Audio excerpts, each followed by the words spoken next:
Good morning, everybody, and thanks again for joining us today. So firstly, I'd like to thank the Vaccine Control Group for giving us this opportunity to pass on this information to you.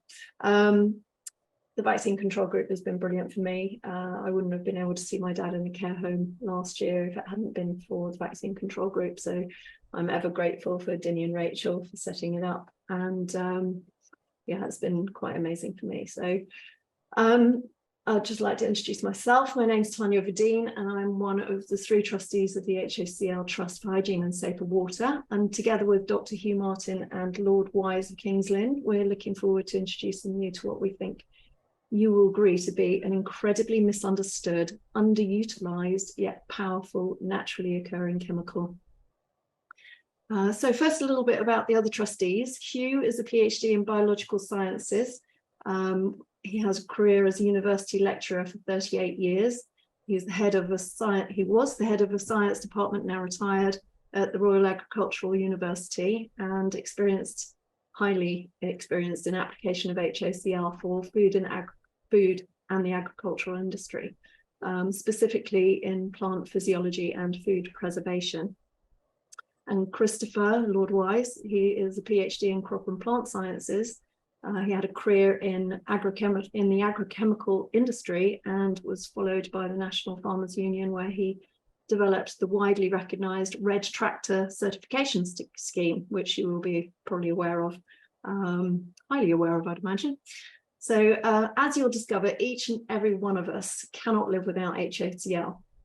Yet most of us have no idea what it is, how it works, and how we can use it to improve our everyday lives.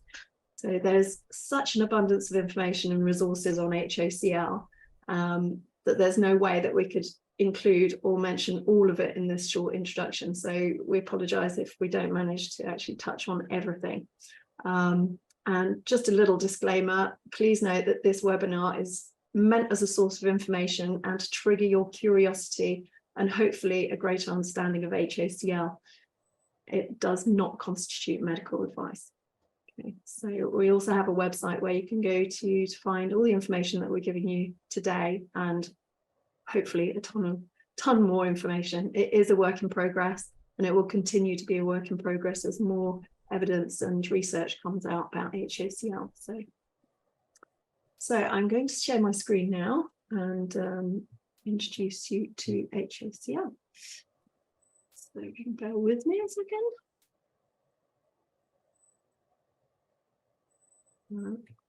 You haven't got my screen yet, have you? Let's do this. Bear with me. I've not got the option to share a screen. Oh, there it is. Okay. So HOCl, is it a drop of hope? So I'd like to introduce HOCl to you, then we'll switch over to Dr. Martin, and he'll discuss its chemistry, biology and properties, and I'll come back and tell you more about its real-time uses, and Lord Wise will chair a discussion about HOCl afterwards. So hypochlorous acid is a mildly acidic, naturally occurring aqueous chlorine solution, which has a pH between 5 and 7. And every creature that has blood as its life support system carries HOCl within their white blood cells. Tania, sorry, we can't see your screen. We can't see the... No, sorry. Okay. Have a look, see what's going on. Oh, I haven't clicked on share. There we go, perfect. Okay, so we go. Can you see it now? Yes. Okay, so you heard what I said though. So yes, so HOCl is a remarkable biocide, and it eradicates in seconds all bacteria, even the tough Clostridium difficile, mycobacteria, fungi and viruses, including COVID-19. And HOCl can be used in personal hygiene, clinical environments, food production, and in environmental management. So to the layman, HOCl might seem too good to be true. I mean, it's a pretty phenomenal biocide, as it did to Charles Cocking, who was actually my father. nearly 20 years ago, but the world at large needed to know about HOCl's simple solution to many of the world's problems. Charles uncovered many of its remarkable properties. Sadly, Charles died last year, but he did give people across the world the means to produce HOCl through his trust, through the HOCl Trust, and to access the information that's needed to make this remarkable life-giving material safely and effectively. The Trust stands as a testimony to his remarkable vision and legacy. So the current role of the Trust, we're a culmination of Charles' efforts over 25 years to bring the knowledge and the use of HOCl into the mainstream. We've reviewed our mission from his original mission, which was to get HOCl to disaster areas. That's something that we could have done, but we haven't been able to achieve. It's way too great an achievement for us. So what we're trying to do is actually develop a greater appreciation of the properties of HOCl so that all can benefit from cleaner and safer water, enhanced cleanliness of primary food products, less environmental pollution, and reduced reliance on the current range of antimicrobial materials, all those plastic bottles you've got in your cupboard. So second, we'd like to position ourselves as the reliable, authoritative, unbiased, and independent source of information on HOCl that's available to everyone, interested public, students, academics, and industry alike. Now I'm going to hand over to Hugh, who's going to tell you a little bit more, quite a lot more actually, about the chemistry. Yeah. Thank you very much, Tania. That's the whole lot in one fell swoop. But anyway, what I'm going to do is, first of all, tell you where I'm coming from, because you've heard my name and a bit about my background, but not my connection so strongly to HOCl. And like many of us, it was a moment of revelation that convinced me that HOCl was a viable material for studying and understanding and promoting. And it was on an airplane flight, actually, coming back from a meeting that I had in Geneva with Charlie, who was sitting next to me, and we were chatting about various things. We've been talking about a soil chemical with the scientists at Nestle. And he said to me, I've got this stuff, he said. It's from Russia, and it kills bugs, but it's completely safe. I looked at Charlie and I thought, he's been in our lounge too long. You know, this is nonsense. He said, I'll bring some over to you when we get back, which he duly did. He came into the labs at the Cirencester and put this bottle of stuff down and did his usual party trick, which was to tell me how much chlorine this contained and then sprinkle it into his eye. I thought, Charlie, what on earth are you doing? He said, well, at this level, people would normally scream with pain, but it's not doing me any harm. And then he put the beaker on the lab bench, got out his fountain pen, and dropped a couple of drops of ink in, stirred it, and the ink instantly disappeared. So I thought, all right, Charlie, this looks like remarkable stuff. We'll test it. And I did. It was a rough and ready test because I was still skeptical about the properties of this material. So I found two of the dirtiest objects I could find in the laboratory. One was an old maize grain that had been kicking around the soil preparation lab for some time. And it was really filthy. Another one was a piece of chipped Petri dish, but likewise had seen dirty times. I put them onto a culture plate after having treated them with HOCl. I put them in the incubator, waited the next day, expecting to come into the lab to find them covered, splattered in the TVC count, or total viable count, Petri dish, and say to Charlie, well, it doesn't look so well as I thought. I looked at them, and to my amazement, they were sterile, not the slightest sign of anything growing on them at all. And that was the point at which I thought this stuff needs serious investigation.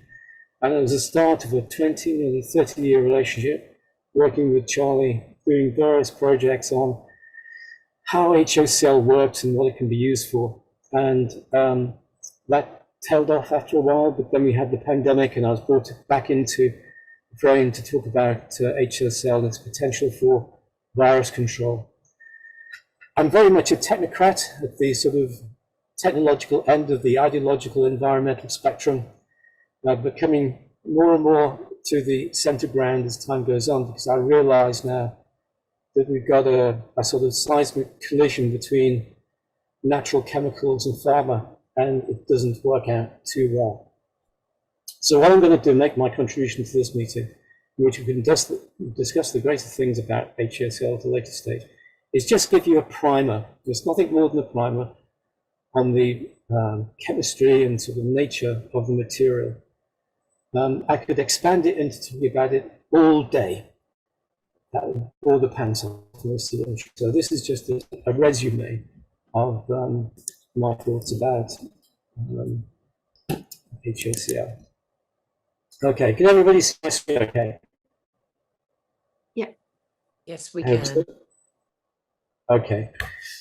I often start my lectures on this topic by illustrating to students that very few things are invented anew, and the discovery of hypochlorous acid goes back 189 years to this chap, Monsieur Ballard, who discovered the material way back.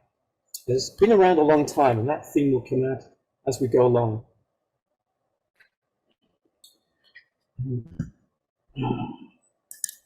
I'll get this material too. Hypochlorous acid is a really simple molecule, and I think that's perhaps one of its weaknesses. There's only 3 atoms in it: hydrogen, oxygen, and chlorine. And here's the little molecular model. It doesn't really look like that, of course, but that's how we decided to put on a graphic. That simplicity belies its role in living processes.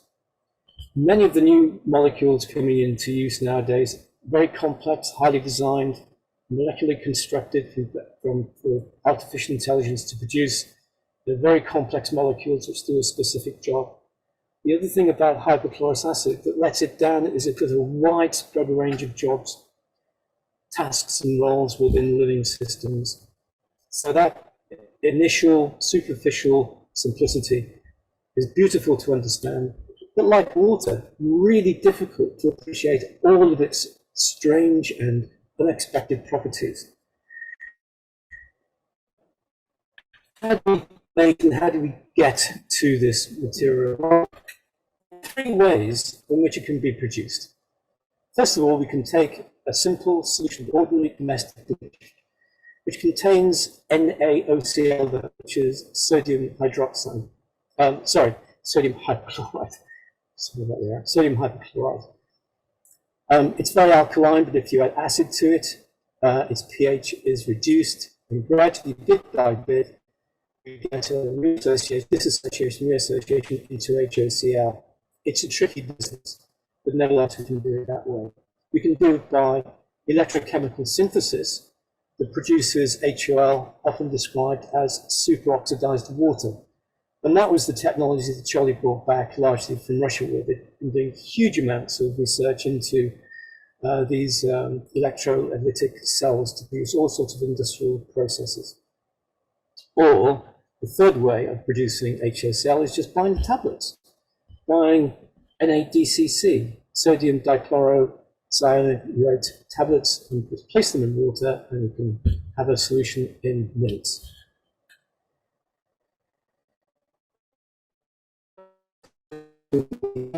We take sodium hypochlorite, bleach, add small amounts of available acids like sulfuric acid, acetic acid, phosphoric acid to this dilute bleach solution, reduce its pH to near neutral. And remember that's an important point. Neutrality here is really quite a critical level of acidity. But as that pH is decreased, HOL becomes the main form of what we call available chlorine. That is chlorine which is available to undertake reactions that allow the toxicity or other actions of the HOCl molecule to be expressed. Watch it though, because this process is really dodgy. If you start adding acid to bleach, you can go too far very easily with the pH reduction, and at the very end of that process, we get chlorine gas being released. And chlorine gas is really nasty stuff. It gets into lungs, lung passages, and forms hydrochloric acid. As a result of that, the caustic effect is terrible, and people can die as a result.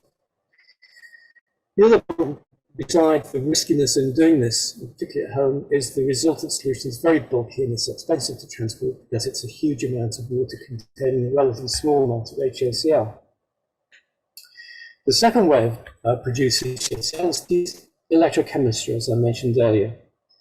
And this is a process that was used by Charlie to develop a whole range of technological processes to without endoscope cleansing to be done without really nasty chemicals like peracetic acid and glyceraldehyde, which were making nurses very ill using it. Electrochemically produced HOCl is probably the purest form of HOCl, and it simply relies on the process of oxidation taking place as you pass an electric current through aqueous sodium chloride solution or brine. Now you see that on the everywhere, particularly research HOCl correction by electrolysis. Technological developments continue, and just the other day I came across microwave-assisted electrolysis, so things are going to get better as time goes on. But the third, this is a little diagram that shows you how simple it is. But you may come across this terminology in researching hypochlorous acid. The input, which is dilute brine, goes into this electrochemical reactor, which has an anode and a cathode. Sometimes the titanium rods embellished with rare earth elements embedded into them, but the level of complexity varies. After it's passed through that cell that has a unidirectional ion permeable diaphragm, for those of you familiar with chemistry, this is like a salt bridge. You get two solutions being produced out of that cell. One is called the analyte, which is the critical key form of output. It's an acidic HOCl solution, as I said, often called superoxidized water. And coming out the other side is a catholyte, which is rich in sodium hydroxide, which can still be used for cleaning, and it's a very soapy, sort of slimy feeling sort of product, but it's not used for disinfection purposes. Hugh, can I just interrupt a second? Yeah. You're breaking up a little bit, and we're having a bit of an issue. I struggle because I've got my microphone slightly. Is that a little better now, Adria? I think it was more a connection issue rather than your microphone. Oh, really? Oh, right. Okay. It's a built-in microphone in my laptop, so there's not much I can do about that. I'll go a bit slower and a bit more clearly, if that helps. Somebody's suggesting if you turn your video off, then not the screen share, but your own personal video, it might help slightly. Okay, I'm not too sure I know how to do that. Stop video. Yeah. There we go. That's it. Maybe that's better. Okay. The final way of producing NADCC is to just use the tablets. They're effervescent tablets. You throw them into water or whatever volume you want to treat. And the bubbling and rapidity of dissolution of those tablets produces a solution of hypochlorous acid. There's one very important thing about using NADC. Oh, thank you, Tania. Yes, they're tiny little tablets. One important property about those tablets is that, like bleach or like electrochemically produced hypochlorous acid, not all of the chlorine contained in that tablet is actually released as available or free available chlorine. Some is held back, okay, and still within the parent molecule. And this forms a reserve of chlorine that can be released when the HOCl of that solution is being used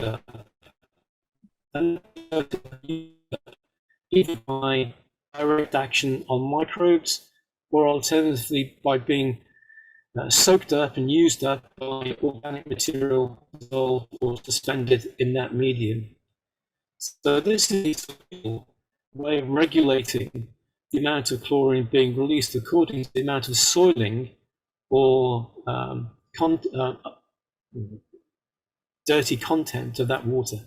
So NADCC tablets are particularly useful when it comes to dosing large amounts of water with various levels of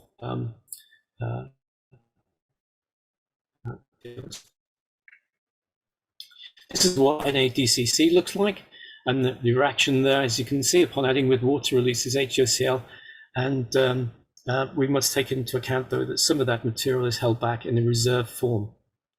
So you can access amounts of HOCl very easily. You don't have to buy expensive materials to produce this stuff. You don't have to buy expensive tablets. They're very cheap and very economical to use. That's what the tablets look like, as demonstrated so ably by Tania just a moment ago, about the size of a penny coin, and they go under a whole range of brand names. And I think if you chuck one of these tablets into a litre of water, you get about 1,000 or 2,000 ppm available free chlorine. So you get a very powerful solution just from a single tablet.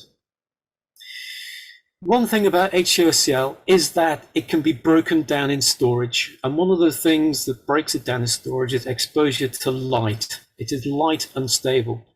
And this little graph shows you the decrease in available chlorine over time, over a number of days, as a result of being stored either in the dark, that's the dark symbols on the graph, or in light-proof containers in the upper set of lines on that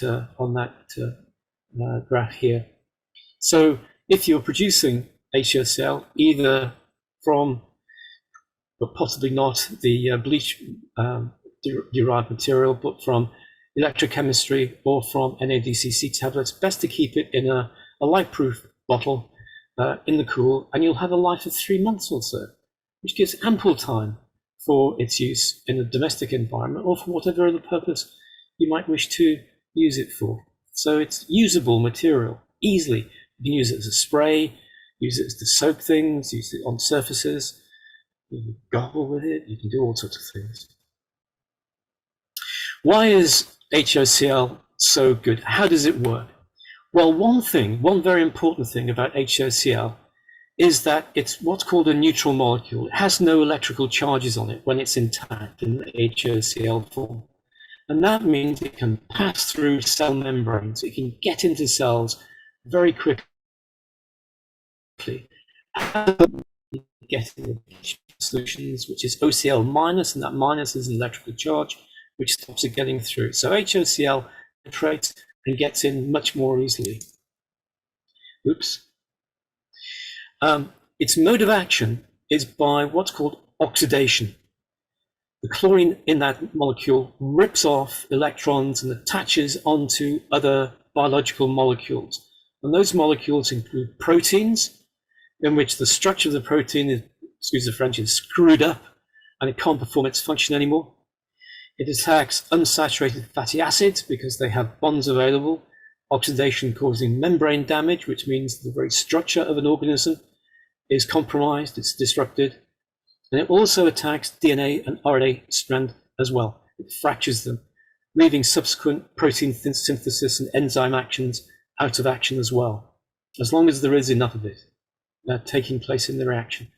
And those widespread effects destroy the function of really life-critical structures and disrupt the vital metabolic processes that those molecules are responsible for.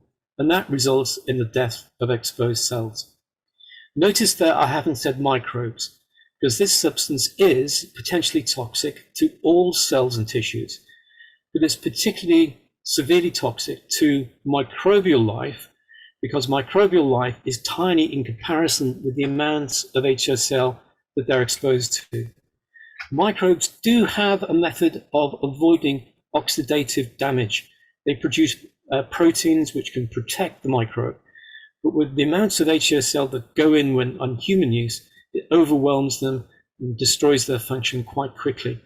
And because of this highly penetrative action, HOCl is known very well for its incredible speed of action. Now, Tania mentioned a moment ago that microbes are destroyed by white blood cells. They do that by using HOCl, amongst others.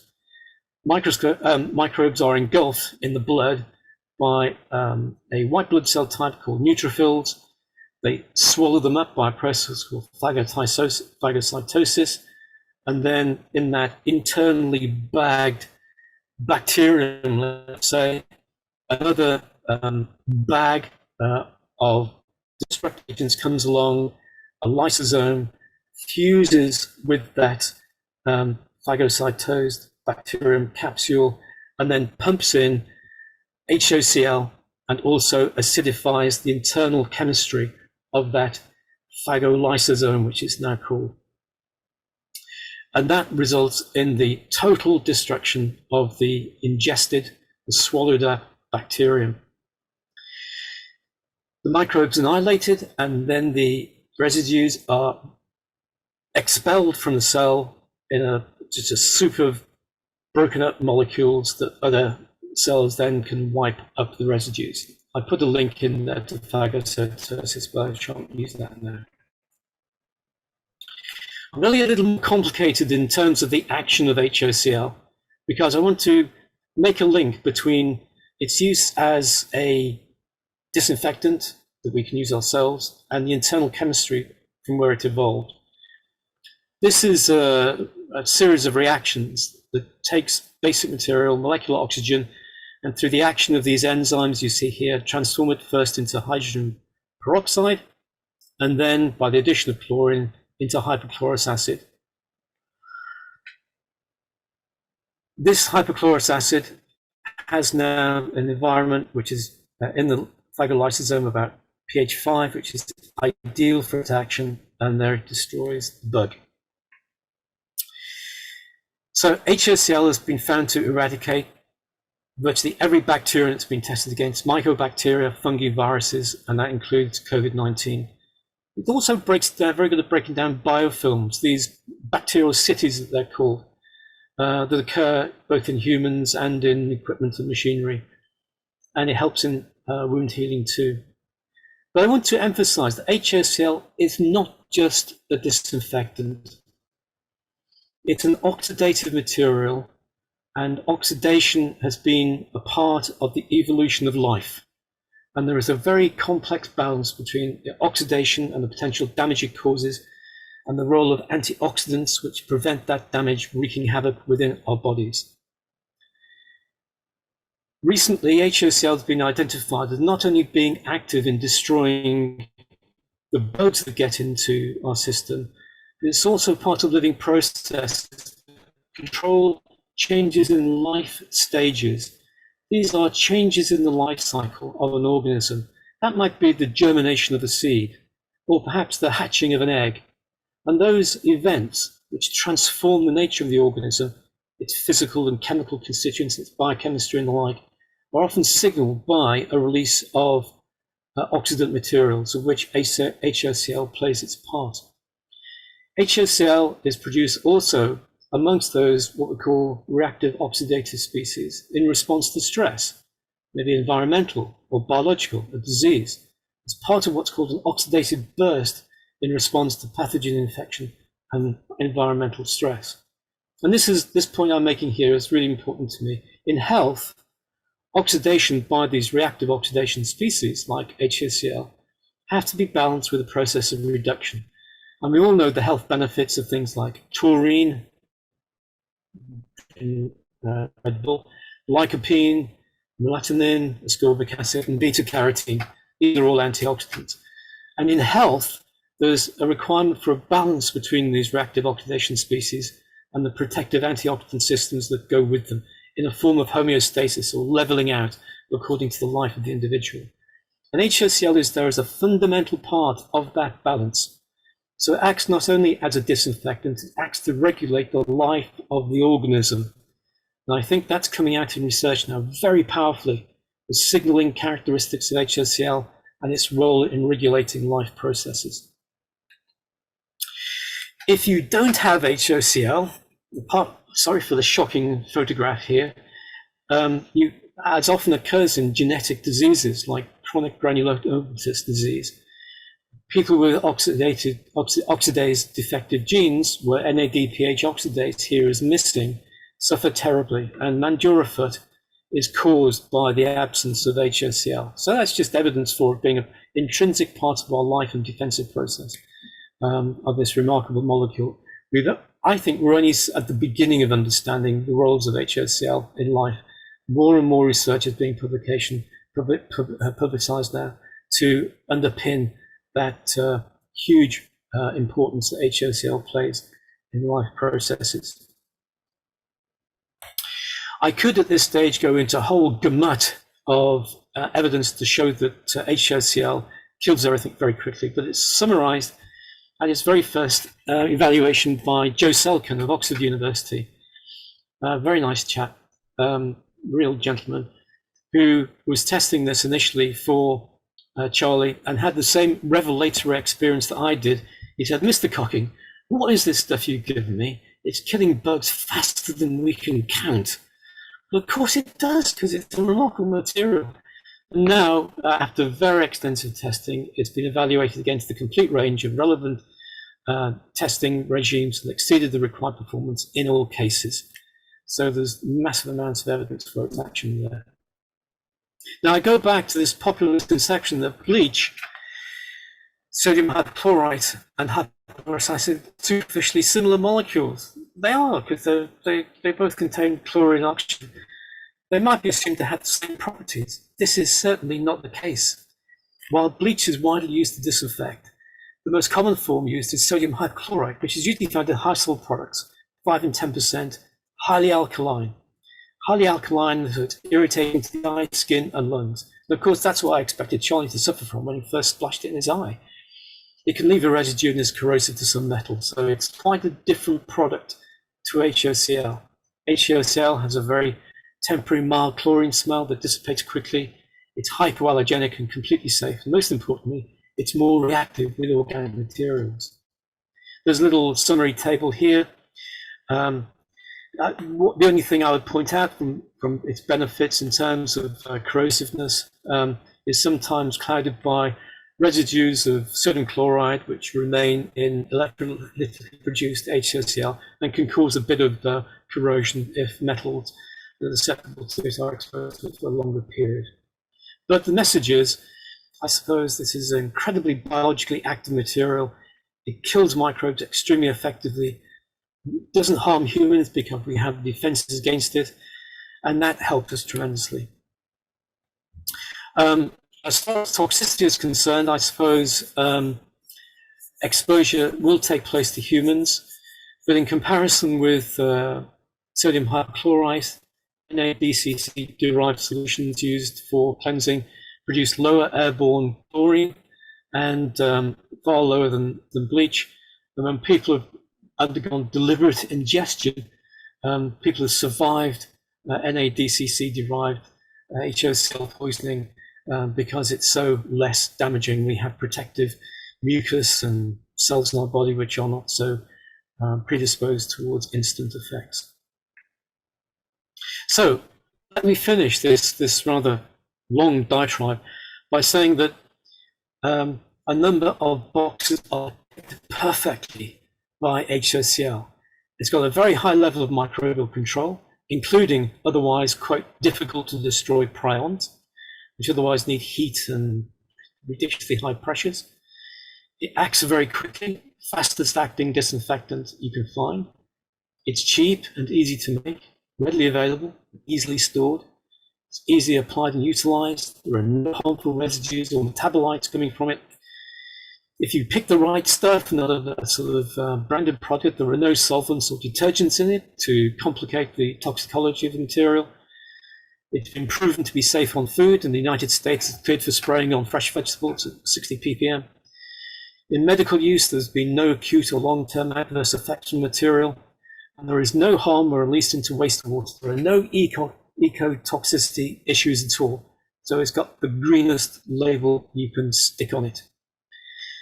So there we are. There is a very superficial, very rapid, some wouldn't argue with that maybe, but nevertheless, range of characteristics of HOCl, and this remarkable molecule still keeping me going after years of study on it.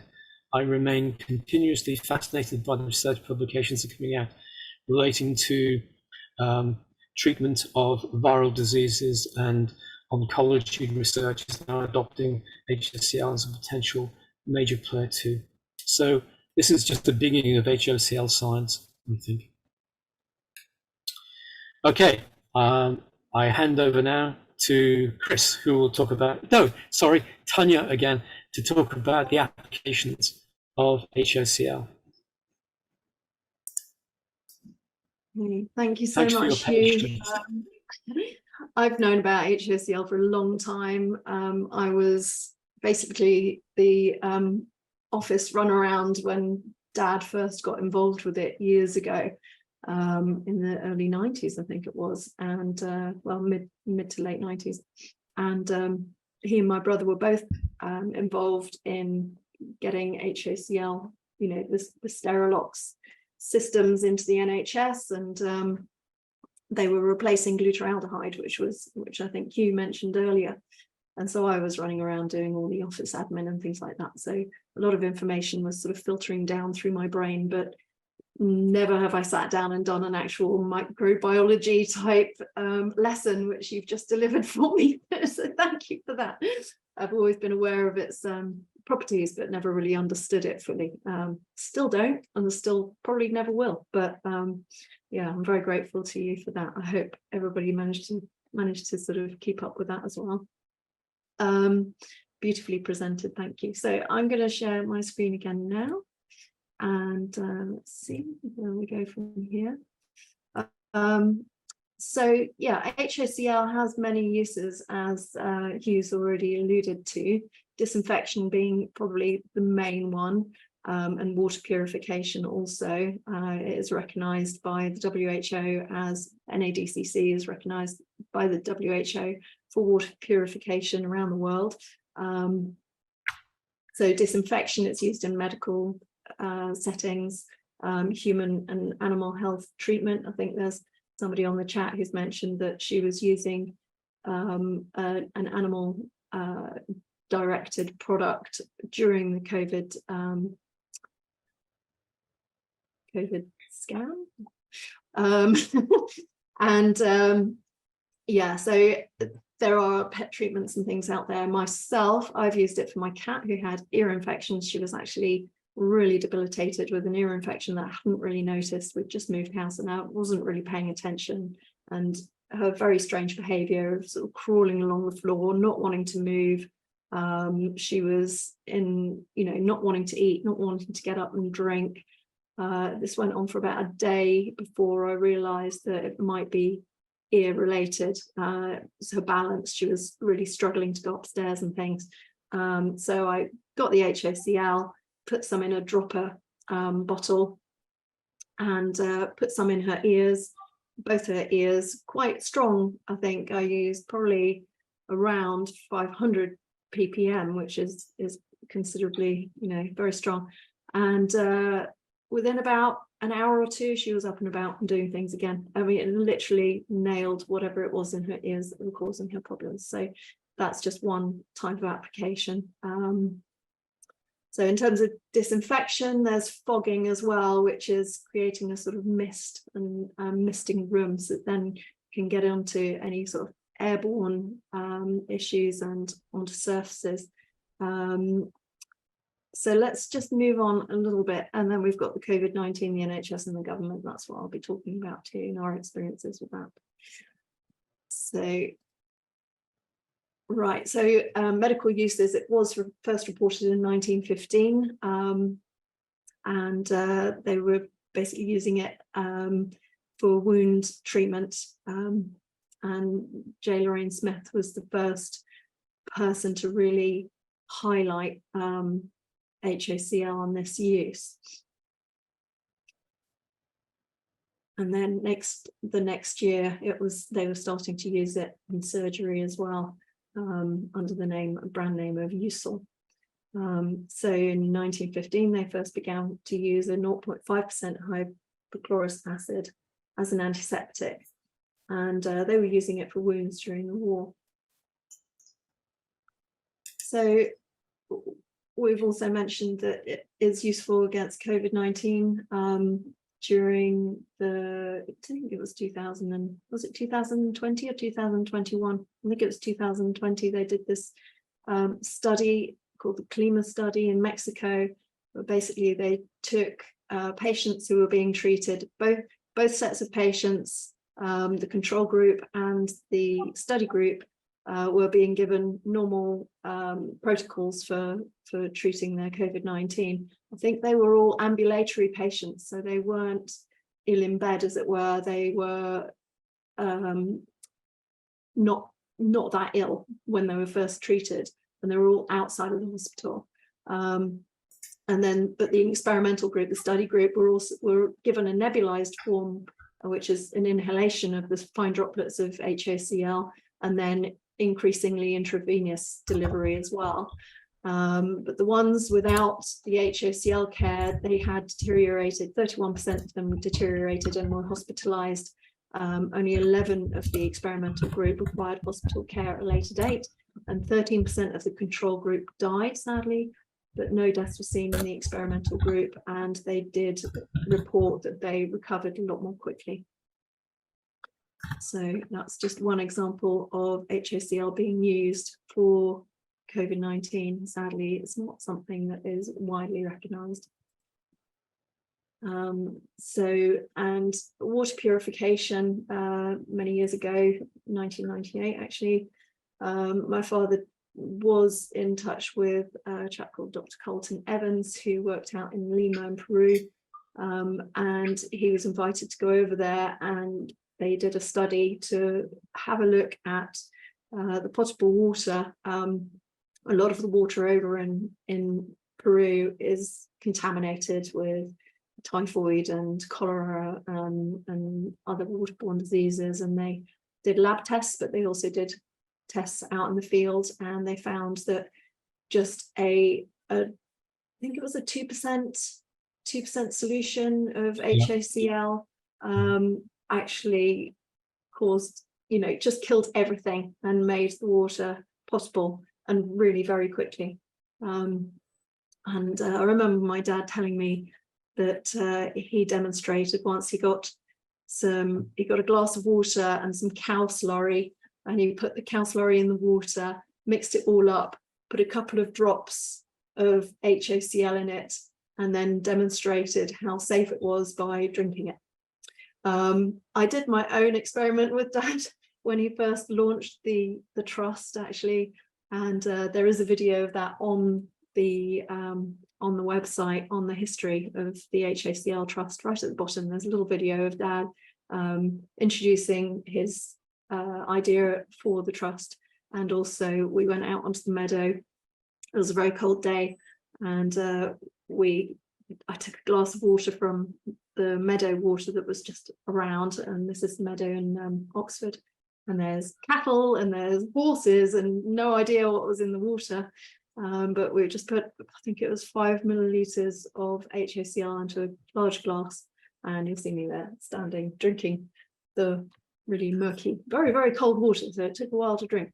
But yeah, I think it was like -1 degrees that day. But yeah, I mean, I have faith in the product, and I didn't suffer any digestive issues after that. It worked, and I was very confident in it. Okay. So during COVID-19 lockdown, NHS Trust really came into its own. Sadly, Dad was ill at this point and not able to be particularly involved, so I sort of took a lead, and we started sending out these tablets to key workers. And while we were doing that, I was also looking and thinking, well, it's all very well getting it on the ground level to key workers to use as a form of PPE, but why is the NHS not providing it to everybody? It should be coming from the top down. And I had noticed that the WHO had listed HOCl as a critical commodity, together with scrubs, visors, goggles, and alcohol hand rub, as part of their PPE, recommended PPE for the control of COVID-19 in the healthcare setting. So my question was, if this is the world's safest, most effective biocide, must have a role in combating the world's most destructive virus, why is the NHS not being supplied with HOCl? So I checked out the supply chain. There was a dedicated supply chain for PPE for COVID, and it was listed there. NADCC granules and tablets were listed there. So it was available to anybody in the NHS. Any of the NHS trusts could have ordered it. And if they understood what it was that they had to hand, they could actually get it out to the care, into wards and into, for everybody who was being affected by COVID at the time. And so we had tried to contact the supply chain. They said essentially that the chlorine that they had available, that the NADCC tablets that were available were being ordered by the contract companies, the cleaning contract companies. So they weren't actually being provided to the NHS staff. They were only for the contractors, essentially, and that each trust had a responsibility to order what they wanted from the supply chain. So it really, the demand for it had to come from each individual trust. So that was an issue that we came across. So we then contacted the reuse sprint team. COVID-19 reuse sprint team got in touch with us from NHS England and NHS Improvement, interested in what we had to offer in terms of knowledge about HOCl, but they came back with a data request. Sorry, these are the appeals that we were doing. Actually, we had an urgent appeal, etc., and we were providing people with the means to make their own hand sanitizers that they could give to their staff. So yeah, so this is where it's listed on the commodity page. So you've got, this was on the 6th of March, so this is before we'd even gone into lockdown, and chlorine as NADCC granules is listed on the PPE healthcare facilities. So this is the data request that they wanted. They wanted to know what biological efficacy there was, off-gassing, whether it could be visually inspected, performance testing, quantitative fit testing, health and safety protocol. So we put together a letter for them with all the evidence that we could find that supported the use of HOCl for reusing PPE, because they were short of PPE. So if they could mist HOCl onto all their gear, they could reuse it very quickly. So this is the letter that we sent. This is just the top. The whole letter is actually on our website. You can download it and have it. But we went through and we had many references that proved what we were trying to get across. So I've just clicked on something by accident. Here we go. One of the links is actually working. So yeah, here you can see where it was listed as chlorine releasing granules, but one of the issues also was that they were mixed with detergent, many of them. There were a few that didn't have, that were just pure NADCC. And detergent, there's no way that that could have been used if they had detergent in them as HOCl. So it was a contamination really, and not safe.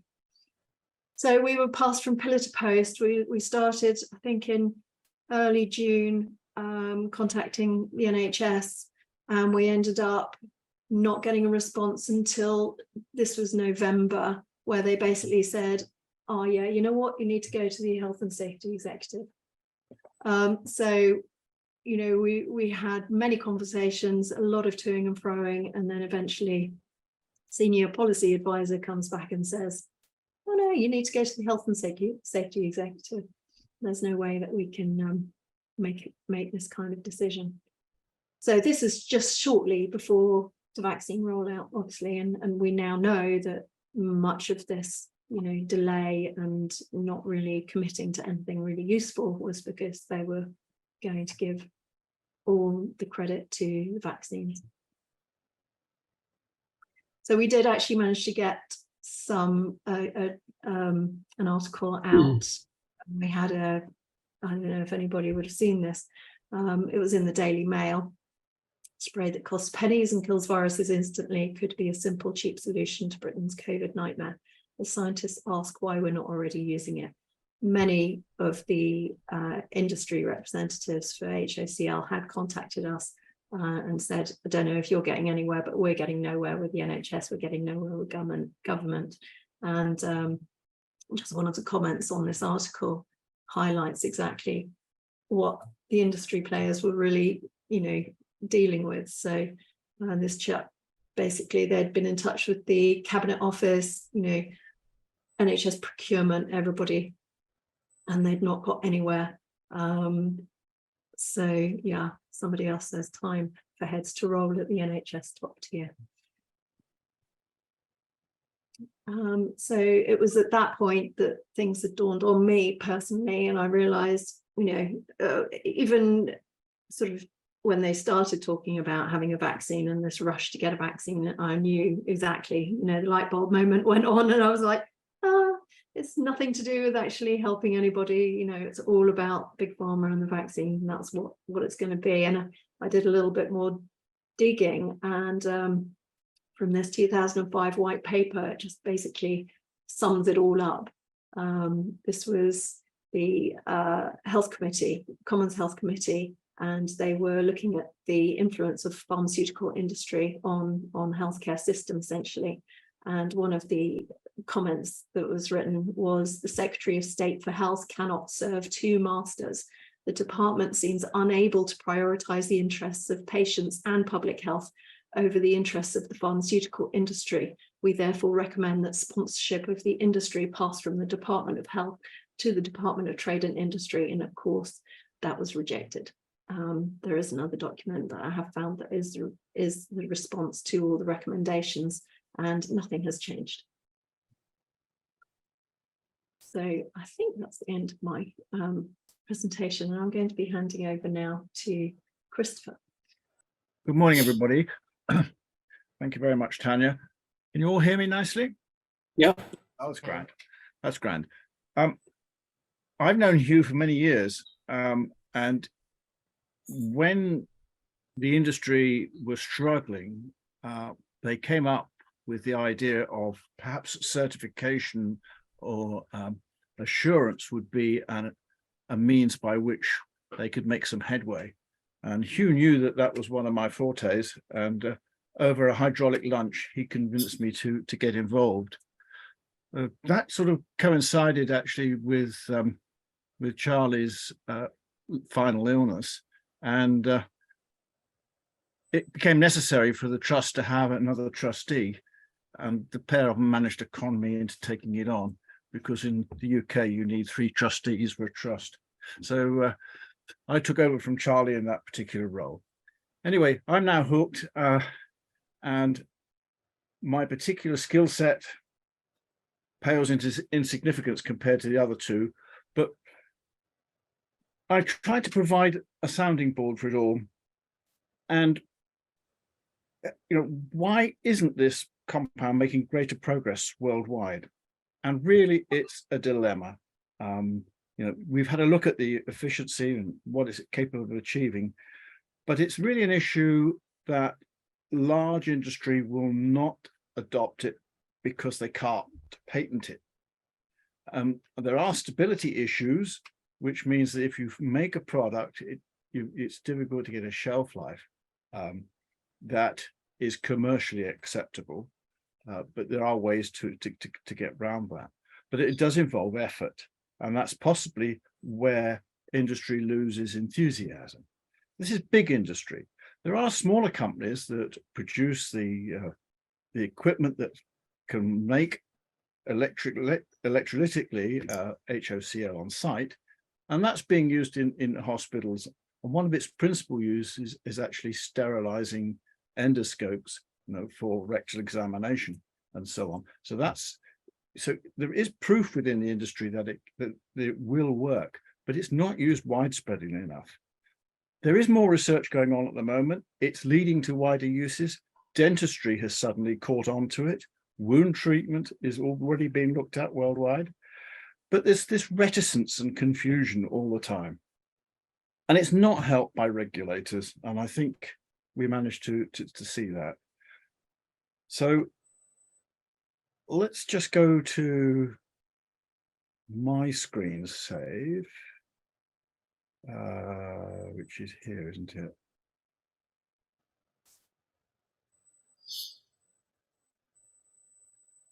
And go back to that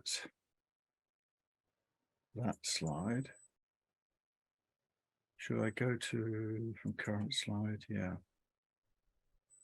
The penny we think is dropping with NHS, but because of the dissipated nature of it, it's not making the headway it should. And all the local trusts, as Tania said, have to make independent decisions. And they're just not competent to do that. And when they look to their regulators for competency, there's this confusion reigns, because regulators will only view dossiers. Dossiers have to be produced by industry, and industry won't produce them because there's not a return in it, certainly for the big boys. There's also a disbelief that it is actually something so remarkably cheap could be as efficacious as it is. And this confusion actually goes to organizations like Médecins Sans Frontières. Even they get confused too. So we'd love to hear your views on how we could crack this nut, because this is something which society really ought to be benefiting from.